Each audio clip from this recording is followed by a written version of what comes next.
ड्रामे की शुरुआत लुमी से होती है, जहां उसकी बहन उसे जियांग रूफेंग से शादी करने के लिए धमका रही थी ताकि उसकी जान बच जाए, क्योंकि रूफेंग ली फैमिली की बेटी वैन से शादी करना चाहता था और वैन अपनी जगह अपनी बहन को भेजना चाहती थी। कारण ये था कि वैन ने अपनी कार से रूफेंग का एक्सीडेंट किया था, जिसकी वजह से वो अपाहिज हो गया था। यहीं पर हमें एक फ्लैशबैक दिखाया जाता है, जहाँ हम देखते हैं कि वैन ने जानबूझकर के रूफेंग को कार से टक्कर मारी थी, जिसमें रूफेंग बहुत बुरी तरीके से घायल और अपाहिज हो जाता है। कहानी अब प्रेजेंट में आती है और लुमी किसी भी कीमत पर अपाहिज रूफेंग से शादी करने के लिए तैयार नहीं होती है। तभी उसकी स्टेप मदर उससे कहने लगती है कि अगर तुम रूफेंग से शादी नहीं करोगी तो हम तुम्हारे माँ का मेडिकल बिल पे नहीं करेंगे। अपनी माँ की बात सुनकर के लुमी शांत हो जाती है और रूफेंग के बटलर के साथ उसके घर चली जाती है, जहाँ रूफेंग लुमी को बहुत गौर से देखने लगता है और सोचता है कि ये लड़की तो कुछ अलग लग रही है, क्योंकि बेहोश होने से पहले रूफेंग ने वैन को देखा था मगर उसे कुछ साफ याद नहीं आ रहा था। और वो लुमी से पूछता है कि तुम्हारा नाम क्या है, क्या तुम ली फैमिली की वैन हो? जिस पर लुमी झूठ बोल देती कि हाँ मैं ही वैन हूँ, क्योंकि उसे अपनी माँ का इलाज करवाना था। ये सुनकर के रूफेंग कहता है कि मुझे उम्मीद है कि तुम झूठ नहीं बोलोगी। इतना कहकर के वो लुमी को अनड्रेस होने के लिए कहता है। ये सुनकर के लुमी डर जाती है और कुछ सोचने लगती है। इतने पर तो रूफेंग फायर हो जाता है और कहता है कि तुम्हारी वजह से आज मेरा ये हाल हुआ है। अगर तुम ये सोच रही हो कि मैंने तुम्हें अपनी मिस्ट्रेस बनाने के लिए खरीदा है तो तुम गलत सोच रही हो, क्योंकि मैंने तो तुम्हें तड़पाने के लिए खरीदा है ताकि तुम्हें भी अपाहिज होने का एहसास दिला सकूं, और अब से तुम घुटनों के बल चल करके मेरी सेवा करोगी, इसीलिए जितना कह रहा हूँ उतना करो। लुमी कुछ बोलती नहीं है और अपनी माँ के बारे में सोचते हुए अनड्रेस होने लगती है। अगली सुबह लुमी रूफेंग के लिए सूप लेकर के जाती है, जिसे देख करके रूफेंग गुस्सा हो जाता है और कहता है कि मैंने तुम्हें घुटनों के बल चलने के लिए कहा था। ये सुनकर के लुमी फौरन से नील डाउन होकर के उसे सूप पिलाने लगती है, मगर उसके पैर कांपने लगते हैं और वो गिर जाती है, क्योंकि रात भर वो नील डाउन ही थी, जिसकी वजह से वो चल नहीं पा रही थी। जिस पर रूफेंग कहता है कि आज तुम्हारी वजह से मैं अपाहिज हो गया हूँ और तुम एक ही रात में बीमार हो गई, इसीलिए अब नाटक करना बंद करो और जो सूप नीचे गिरा है उसे साफ करो। लुमी फर्श साफ करने लगती है, तभी उसे उसकी बॉयफ्रेंड की आवाज सुनाई देती है, जो कि उससे मिलने के लिए आया था। जेन की आवाज सुनकर के रूफेंग लुमी की तरफ देखने लगता है, तो लुमी उसे बताती है कि उसका नाम जेन है और वो मेरी बहन का बॉयफ्रेंड है, मेरा उससे कोई भी लेना देना नहीं है और अभी मैं उसे समझा करके आती हूँ। इतना कह करके वो बाहर जाने लगती है, जिस पर रूफेंग उससे कहता है कि अगर तुमने मुझे धोखा देने की कोशिश भी की तो मैं तुम्हारी जिंदगी मौत से भी बदतर बना दूंगा। क्योंकि जेन तो लुमी का ही बॉयफ्रेंड था और दोनों ही 5 साल से रिलेशन में थे। जहाँ लुमी जेन से कहती कि चलो हम लोग ब्रेकअप कर लेते हैं क्योंकि मेरी शादी हो चुकी है, तो जेन उससे कहता है कि ऐसी क्या मजबूरी थी जो तुमने कुछ बिना बताए ही शादी कर ली। लुमी कहती कि मेरी कोई मजबूरी नहीं थी, मैंने अपनी मर्जी से शादी की है, इसीलिए तुम मुझे भूल जाओ और दोबारा से यहाँ पर मत आना। इतना कह करके वो अंदर चली जाती है, जहाँ रूफेंग उससे कहता है कि तुम्हारी बातों से तो नहीं लग रहा है कि जेन तुम्हारी बहन का आशिक है। इतना कह करके वो उसे उसका मेडिकल चेकअप करवाने के लिए डॉक्टर के हवाले कर देता है, क्योंकि उसे शक हो जाता है कि इसने जरूर कुछ जेन के साथ में करवाया होगा। उसके जाने के बाद में वो अपने बटलर से कहता है कि जरा पता लगाओ कि वाकई में इसकी कोई बहन है भी या नहीं, या फिर मुझे बेवकूफ बना रही है। कुछ देर के बाद में डॉक्टर लुमी को वापस करके चले जाते हैं, जहाँ लुमी बहुत ही डरी सहमी सी लग रही होती है। रूफेंग अपने आदमियों से कहता है कि इसे मेरे बेडरूम में लेकर के जाओ, मैं कुछ देर में आता हूँ।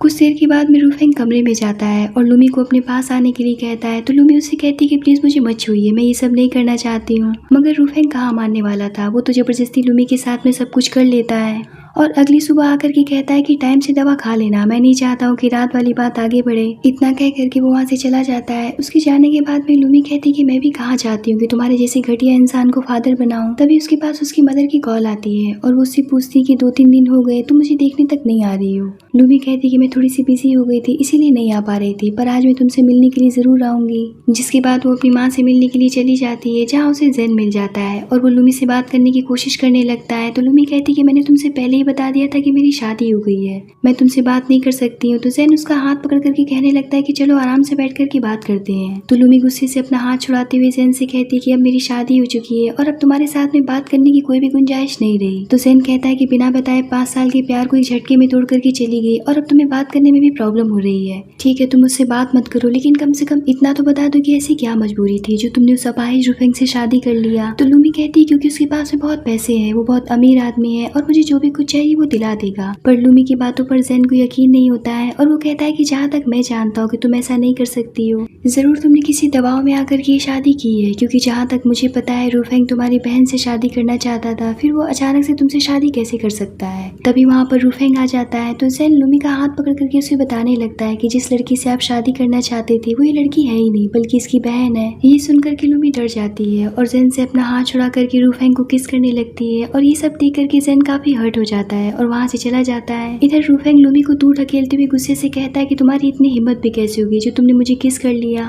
और घर ले जाकर के उसे धमकाते हुए कहता है कि अभी तो ये शुरुआत है, मैं तुम्हारी जिंदगी मौत से भी बदतर बना दूंगा। उसके जाने के बाद में लूमी सोचने लगती है कि ऐसे तो मैं घुट घुट कर मर जाऊंगी, इससे बेहतर यही हुआ कि मैं अपनी माँ को लेकर के शहर से कहीं दूर भाग जाऊं। और यही सोच करके वो अपनी माँ से मिलने के लिए हॉस्पिटल चली जाती है जहाँ उसके फादर उसे मिल जाते हैं और वो लूमी से 50 मिलियन मांगने लगते हैं। तो लूमी कहती है कि इतने पैसे मैं कहाँ से लाऊंगी, जिस पर उसके फादर कहते हैं कि तुम रूफेंग से मांग करके दे दो क्योंकि मुझे बहुत जरूरत है। लूमी कहती है कि आपको क्या लगता है कि वो मुझे पैसे देगा, वो मुझे पैसे नहीं देगा। तो उसके फादर कहते हैं कि सब तुम्हारी प्रॉब्लम है, मुझे तो पैसे चाहिए वरना मैं तुम्हारी माँ का इलाज नहीं करवा पाऊंगा क्योंकि मेरे पास में पैसे नहीं है और पहले मैं तुम्हारी माँ के ऊपर बहुत ही ज्यादा खर्च कर चुका हूँ। इतना कह करके वो वहाँ से चले जाते हैं। कुछ देर के बाद में लूमी घर जाती है और सोचती है कि एक बार तो मुझे रूफेंग से पैसे मांगने चाहिए, हो सकता है कि वो मेरी मदद कर दे। और यही सोच करके वो रूफेंग के पास चली जाती है जहाँ रूफेंग अपनी बहन की किडनी ट्रांसप्लांट के लिए डॉक्टर से बात कर रहा था क्योंकि उसकी बहन की किडनी खराब हो गई थी। लूमी उससे पैसे मांगती है तो रूफेंग बिना कुछ कहे उसे हॉस्पिटल लेकर के चला जाता है जहाँ वो उसे एक पेपर साइन करने के लिए कहता है। तो लूमी उससे कहती है कि इसका क्या मतलब है, आप पैसों के बदले मेरी किडनी लेना चाहते हैं। रूफेंग उसे 50 मिलियन का कार्ड दिखाते हुए कहता है कि इन पेपर पर साइन करो और 50 मिलियन ले लो। लूमी यहाँ पर सोचने लगती है कि उसके फादर ने उसे 3 दिन का समय दिया है और वैसे भी अगर पैसे नहीं मिले तो उसकी माँ मर जाएंगी। यही सोच करके वो साइन कर देती है और ये देख करके तो रूफेंग बहुत खुश हो जाता है और डॉक्टर से कहता है कि जितनी जल्दी हो सके सर्जरी आप शुरू कर दीजिए। जहाँ ओटी में लेट करके लूमी सोचने लगती है कि मैं एक ही किडनी से जिंदगी बिता लूंगी, कम से कम मेरी माँ तो बच जाएंगी। वैसे भी मेरी जिंदगी नर्क से भी बदतर हो गई है। तभी एक नर्स भागती हुई आती है और वो डॉक्टर को बताती है कि अब ये सर्जरी नहीं हो सकती है क्योंकि पेशेंट प्रेग्नेंट है। ये सुनकर के लूमी सोचने लगती कि उस रात तो मैं दवा लेना ही भूल गई थी। तभी वहाँ पर गुस्से से रूफेंग आता है और वो उससे कहता है कि तुम्हारी इतनी हिम्मत भी कैसे होगी मेरे साथ में गेम खेलने की, जब तुम्हें पता था कि तुम प्रेग्नेंट हो तो तुमने पेपर साइन क्यों किया। लूमी कहती कि ये बात मुझे नहीं पता थी। तो रूफेंग कहता है कि बकवास करना बंद करो और मेरे पैसे मुझे वापस करो। तो लूमी कहती कि पैसे तो खर्च हो गए। ये सुनकर के तो रूफेंग और भी ज्यादा गुस्सा हो जाता है और कहता है कि अगर कल तक मेरे पैसे नहीं मिले तो मरने के लिए तैयार रहना। इतना कह करके वो वहाँ से चला जाता है। तभी लूमी के पास में उसकी माँ के हॉस्पिटल से फोन आता है तो लूमी भागते हुए हॉस्पिटल पहुंचती है जहाँ उसे पता चलता है कि उसकी माँ तो मर गई। ये देख करके तो लूमी फूट फूट कर रोने लगती है। तभी एक डॉक्टर उससे माफी मांगते हुए बताता है कि आपकी माँ के मेडिकल बिल 3 महीने से पेंडिंग थी जिसकी वजह से इनका इलाज नहीं हो पा रहा था। ये सुनकर के तो लूमी शॉक्ड हो जाती है और वो डॉक्टर से पूछती कि क्या मेरे फादर मेडिकल बिल पे नहीं करते थे, जिस पर डॉक्टर बताते कि आपके फादर को कई बार कॉल किया गया मगर वो यहाँ पर कभी भी नहीं आते थे और जब लास्ट बार हमने फोन किया तो उन्होंने कहा कि मेरे पास बिल पे करने के लिए पैसे नहीं है। इतना कह करके डॉक्टर वहाँ से चले जाते हैं। लूमी सोचने लगती कि मैंने तो माँ के इलाज के लिए उन्हें 50 मिलियन दिए थे, क्या वो पूरे पैसे खा गए। तभी अचानक से उसके पेट में दर्द शुरू हो जाता है और बच्चे का मामला खत्म हो जाता है। अगले दिन लूमी अपने फादर के पास जाती है और उनसे पूछती कि मैंने पैसे जो आपको दिए थे वो क्या हुए। उसके फादर कहते कि तुम्हारी बहन जुए में हार गई थी और वो लोग मेरे घर पर कब्जा करने के लिए आ रहे थे, इसलिए मैंने घर बचाने के लिए वो पैसे उन्हें दे दिए। और वैसे भी तुम अपने फादर से हिसाब मांगने आई हो, इतने दिनों से मैं तुम्हारी माँ का इलाज करवा रहा था, उसका हिसाब कौन देगा।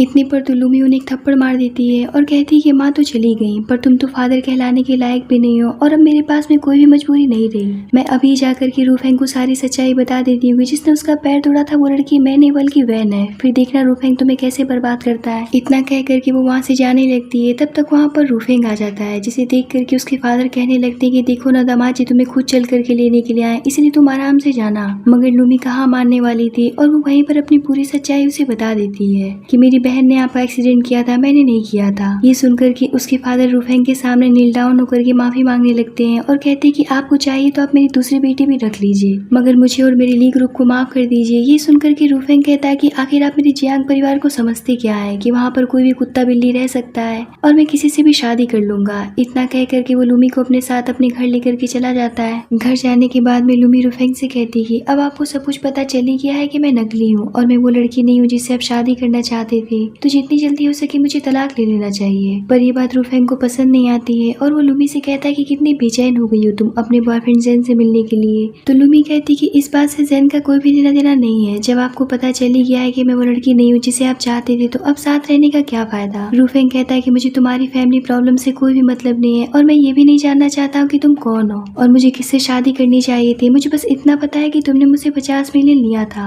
जिसे तुम अभी तक लौटा नहीं पाई हो, इसी इसीलिए पहले अपना हिसाब क्लियर करो, उसके बाद में तलाक के बारे में सोचना। यहाँ पर लुमी फंस जाती है क्योंकि उसके पास में एक फूटी कौड़ी भी नहीं थी और वो रूफेंग से कहती कि आप मेरा किडनी निकलवा लीजिए, अभी मैं प्रेग्नेंट नहीं हूँ। जिस पर रूफेंग कहता है कि अब मुझे तुम्हारी किडनी की जरूरत नहीं है, मेरी सिस्टर को डोनर मिल गया है और उसका ट्रांसप्लांट भी हो गया है। तुम्हें क्या लगता है कि मैं अब तक तुम्हारे इंतजार में बैठा रहूंगा? तो लुमी कहती कि लेकिन मेरे पास में इतने पैसे नहीं कि जो मैं आपको वापस कर सकूं। तो रूफेंग कहता है कि कोई जल्दीबाजी नहीं है, धीरे धीरे करके लौटा देना। इतना कह करके वो वहाँ से चला जाता है। अगले दिन लुमी अपनी माँ के ग्रेव पर जाती है जहाँ उसे वेन मिल जाती है, जिसे देख करके लुमी वेन से पूछती कि आखिर तुम यहाँ पर क्या कर रही हो? तो वेन उससे कहती कि मैं यहाँ पर यही देखने आई थी कि वाकई में तुम्हारी माँ मर गई या फिर तुमने अफवाह फैलाई है। ये सुनकर के तो लुमी गुस्सा हो जाती है और वेन को मारने के लिए हाथ उठा लेती है। वेन उसका हाथ पकड़ते हुए कहती कि तुम्हारी इतनी हिम्मत भी कैसे होगी जो तुम मेरे ऊपर हाथ उठा दी? इतनी हिम्मत तुम लाई कहाँ से हो? कहीं उस लंगड़े के बल पर तो नहीं उछल रही हो? ये सुनकर के लुमी को बहुत बुरा लग जाता है और वो उससे कहती कि ये मत बोलो कि उसी के पैसों से तुम्हारा परिवार चल रहा है। अगर उसने 50 मिलियन नहीं दिया होता तो तुम अभी जेल में होती और वो जिंदगी भर अपाहिज नहीं रहेगा। एक न एक दिन वो जरूर ठीक हो जाएगा।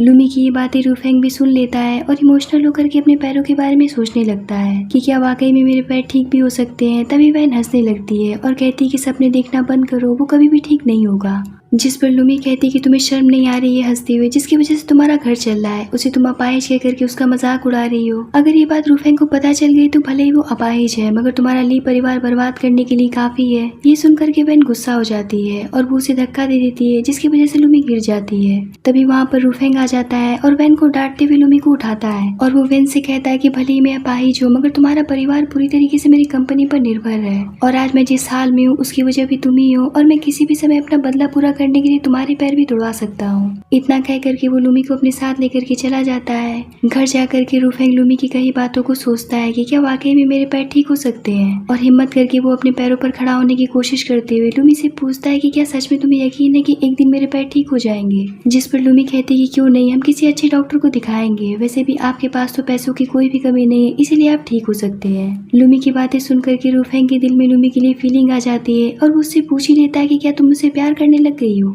ये सुनकर के लुमी खड़ी हो जाती है और रूफेंग से कहती कि आप चिंता मत करिए, बहुत जल्दी मैं आपके पैसे वापस कर दूंगी और उतनी जल्दी मैं आपसे तलाक भी ले लूंगी। लुमी उसके प्यार वाली बात का कोई भी जवाब नहीं देती है और इधर उधर की बातें करने लगती है। तो रूफेंग कहता है कि ठीक है, मेरे कपड़े चेंज करवाने में मेरी मदद कर दो। लुमी उसकी मदद करने लगती है और दोनों एक दूसरे के ऊपर गिर जाते हैं। यहाँ पर सिचुएशन काफी रोमांटिक हो जाती है। खैर लुमी उसे नाइट ड्रेस देकर के वहाँ से चली जाती है। अगले दिन रूफेंग के पास में उसके डॉक्टर की कॉल आती है और वो उससे कहती है कि 1 महीना हो गया है और आप अभी तक चेकअप करवाने के लिए नहीं आए हैं। ये आपके पैरों के लिए ठीक नहीं है, इसीलिए जितनी जल्दी हो सके मुझसे आकर के मिलिए। फोन कटने के बाद में रूफेंग लुमी से पूछता है कि क्या तुम मुझे हॉस्पिटल तक ले चल सकती हो? लुमी कहती है कि क्यों नहीं और उसे फौरन से हॉस्पिटल लेकर के चली जाती है, जहाँ डॉक्टर चेक करने के बाद में बताते हैं कि इनके पैर पहले से बेहतर है। अगर ये रेगुलर चेकअप के साथ में एक्सरसाइज करेंगे तो इनके पैर 1 साल के अंदर ठीक हो जाएंगे। डॉक्टर की बातें सुनकर के लुमी बहुत खुश हो जाती है और कहती है कि आप चिंता मत कीजिए, मैं वीकली इन्हें हॉस्पिटल लेकर के आया करूंगी और एक्सरसाइज भी करने में इनकी पूरी मदद करूंगी। कुछ देर के बाद में लुमी डॉक्टर के साथ मिलकर के रूफेंग को एक्सरसाइज करवाने की कोशिश करती है। रूफेंग लुमी की सहायता से थोड़ी बहुत मूवमेंट भी करता है मगर थोड़ी देर में वो लुमी के ऊपर गिर जाता है, जिसकी वजह से लुमी के हाथों में चोट लग जाती है।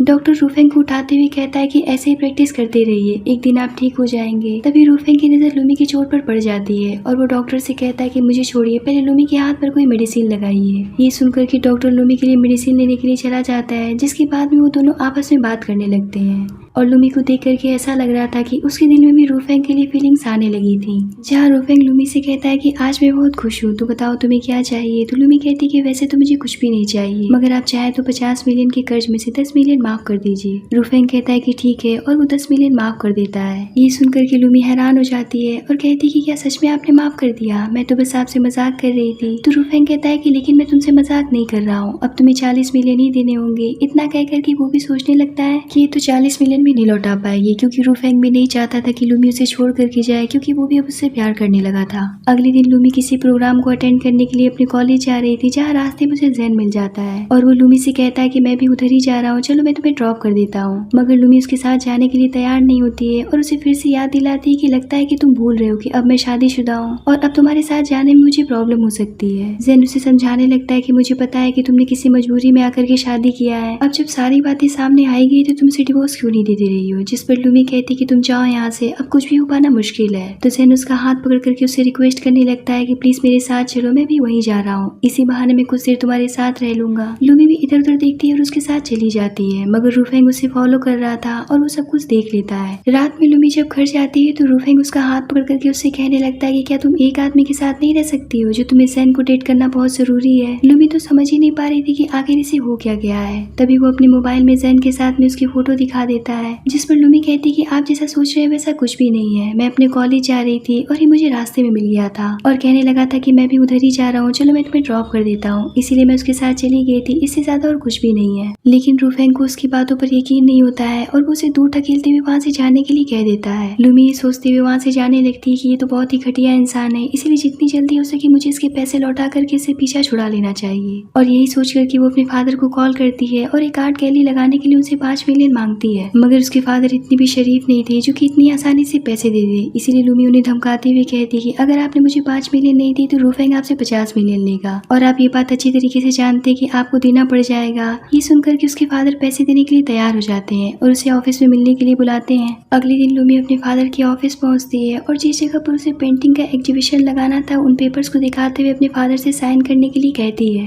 5 मिलियन का खर्च देख करके तो उसके फादर तनाव में आ जाते हैं, मगर रूफेंग के डर से वो साइन कर देते हैं। उन पेपर्स को लेकर के लूमी घर चली जाती है, जहाँ रूफेंग उसका इंतजार कर रहा था और उससे पूछता है कि आखिर तुम कहाँ थी और इतनी देर से घर क्यों आ रही हो। लूमी कहती कि मैं किसी काम के सिलसिले में अपने फादर से मिलने के लिए गई थी। तो रूफेंग कहता है कि तुम कैसे भूल गई कि आज तुम मुझे रूटीन चेकअप के लिए हॉस्पिटल ले जाना था, जहाँ मैं अकेले नहीं जा सकता हूँ। तो लूमी उससे माफी मांगते हुए कहने लगती है कि मुझे माफ कर दीजिए, मैं ये बात भूल गई थी, मैं आपको कल लेकर के चलूंगी। रूफेंग कहता है कि मगर तुमने तो मुझसे वादा किया था कि जब तक मेरे पैर ठीक नहीं हो जाते हैं तब तक तुम मेरे साथ रहोगी, और एक ही दिन में तुम भूल भी गई। तो लूमी कहती है कि इस बार मुझे माफ कर दीजिए, अगली बार से गलती नहीं होगी। जहाँ रूफेंग सोचने लगता है कि अगर वो भूल ही गई थी तो क्या हुआ, मैं इस बात के लिए उस पर गुस्सा क्यों हो रहा हूँ, कहीं मुझे उससे प्यार तो नहीं हो गया है। अगले दिन लूमी उसे हॉस्पिटल लेकर के जाती है, जहाँ चेकअप के बाद में वो रूफेंग से कहती है कि डॉक्टर ने कहा है कि आपके पैर पहले से बेहतर हो रहे हैं और रेगुलर एक्सरसाइज से आप जल्दी ठीक हो जाएंगे। तभी वहाँ पर रूफेंग का बटलर आ जाता है। तो लूमी रूफेंग से कहती है कि आप इनके साथ घर चले जाइए, मुझे कुछ काम है, मैं कुछ देर में घर वापस आती हूँ। तो रूफेंग उससे पूछता है कि ऐसा क्या काम है, चलो मैं ही तुम्हें ड्रॉप कर देता हूँ।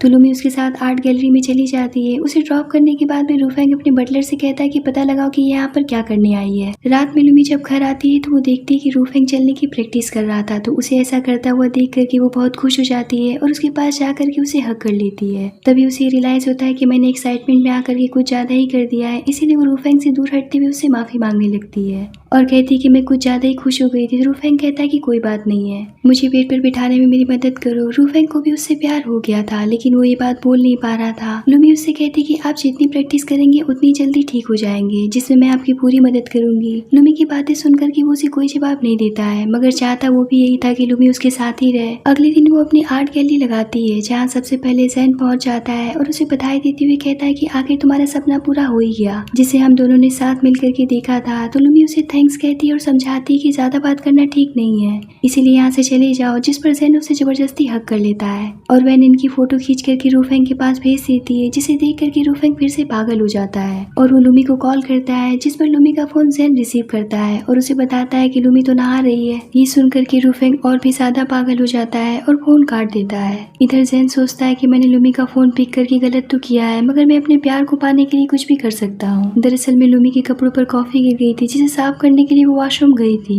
मगर जैन रूफेंग को गलत बता देता है कि वो नहा रही थी। कुछ देर के बाद में लूमी वॉशरूम से बाहर आती है, तो जैन उससे माफी मांगते हुए कहता है कि मैंने तुम्हारे कपड़े खराब कर दिए हैं, इसीलिए चलो मैं तुम्हें नए दिलवा देता हूँ। तो लूमी कहती कि इसकी कोई जरूरत नहीं है, मैंने घर से दूसरे कपड़े मंगवा लिए हैं, खैर मैं अभी बहुत बिजी हूँ इसलिए ज्यादा बात नहीं कर सकती हूँ। इतना कह करके वो अपने आर्ट गैलरी में चली जाती है। रात में जैन फिर से लूमी के पास पहुंच जाता है और उससे कहने लग जाता है कि रात काफी हो गई है, तो चलो मैं तुम्हें घर छोड़ देता हूँ। तो लूमी कहती है कि इसकी कोई जरूरत नहीं है, मैं खुद चली जाऊंगी। तो जैन कहता है कि आखिर तुम इतना रूडली बात क्यों कर रही हो, भले ही हम रिलेशन में नहीं है लेकिन हम दोस्त बन करके तो साथ रह ही सकते हैं। इस बात का लूमी कोई भी जवाब नहीं देती है और वहाँ से चली जाती है। उसके जाने के बाद में वहाँ पर वैन आती है, जिसे देख करके जैन गुस्सा हो जाता है और कहता है कि आखिर तुम यहाँ पर क्या करने के लिए आई हो, आज तुम्हारी वजह से मेरी जिंदगी बर्बाद हो गई। तो वैन कहती है कि ऐसा नहीं है, रूफेंग ने हम लोग को मजबूर किया था, अगर लूमी उससे शादी नहीं करती तो वो हम लोग को बर्बाद कर देता और रूफेंग ही लूमी से शादी करना चाहता था, वरना मैं इतने अमीर लड़की को कैसे छोड़ सकती थी। यहाँ पर वैन काफी इनोसेंट बन जाती है और जैन को इतना भड़का देती है कि वो रूफेंग से लड़ने के लिए तैयार हो जाता है।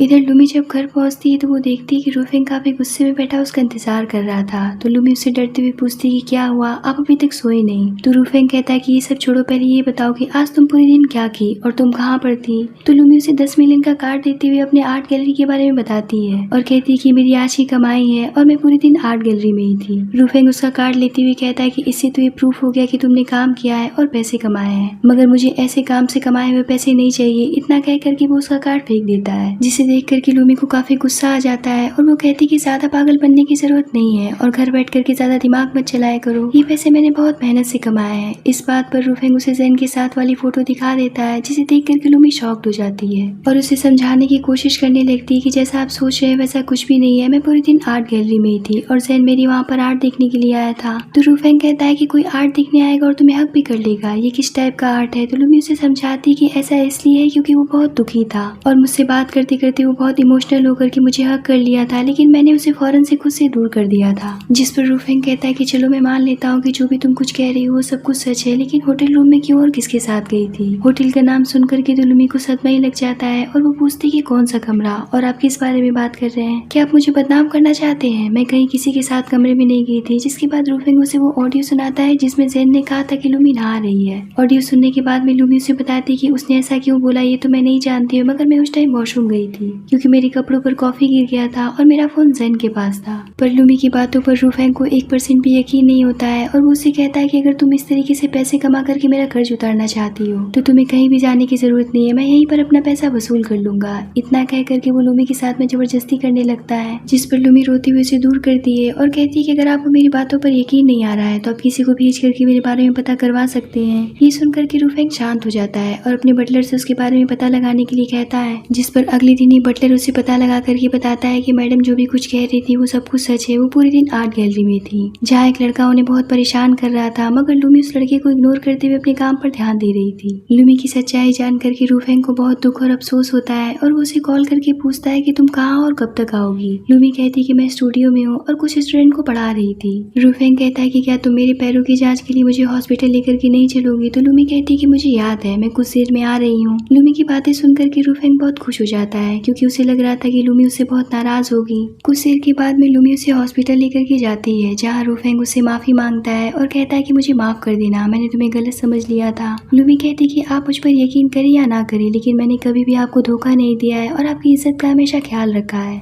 और रही बात ज़ेन की, तो मैं उसके साथ में 5 साल से रिलेशन में थी, मगर आपसे शादी करने के बाद में मैंने उसे छोड़ दिया, मगर वो मुझे भूल नहीं पा रहा है और मेरे पीछे पड़ा है। तो मेरी इसमें क्या गलती है। तभी वहाँ पर डॉक्टर आ जाते हैं और चेकअप करने के बाद में उसे चलने के लिए कहते हैं, जिसमें लूमी उसकी काफी हेल्प करती है। डॉक्टर बताते हैं कि ये बिल्कुल ठीक है और बहुत जल्दी चलने लगेंगे, इसीलिए इन्हें घर लेकर के जाइए और ज्यादा से ज्यादा एक्सरसाइज करवाइए। जिसके बाद लूमी उसे अपने साथ घर लेकर के चली जाती है और उसे पानी पीने के लिए देते हुए कुछ पैसे भी देती है और कहती है कि आप बिल्कुल भी परेशान मत होइएगा, मैं जल्दी आपके पूरे पैसे लौटा दूंगी। पर लूमी की ये बात रूफेंग को पसंद नहीं आती है क्योंकि वो नहीं चाहता था कि लूमी उसे छोड़ करके जाए, इसीलिए वो उससे कहता है कि मुझे पैसों की कोई जल्दी नहीं है, तुम आराम से यहाँ पर रह सकती हो। तो लूमी कहती है कि आप चिंता मत करिए, जब तक आप ठीक नहीं हो जाते हैं तब तक मैं आपके साथ रहूंगी और आपको हॉस्पिटल भी लेकर के चलूंगी। तो रूफेंग कुछ कहता नहीं है और वहाँ से चला जाता है। रूफेंग को दुखी देख करके लूमी भी बहुत इमोशनल हो जाती है और सोचती है कि ये तो बहुत मूडी आदमी है, कब क्या करेगा कोई भी नहीं जानता है, इसीलिए जितनी जल्दी हो सके इससे मुझे अपना पीछा छुड़ा लेना बेहतर होगा। इधर रूफेंग ऑफिस में बैठ करके सोचता है कि जिस हिसाब से लूमी काम कर रही है वो मेरे पैसे जल्दी वापस कर देगी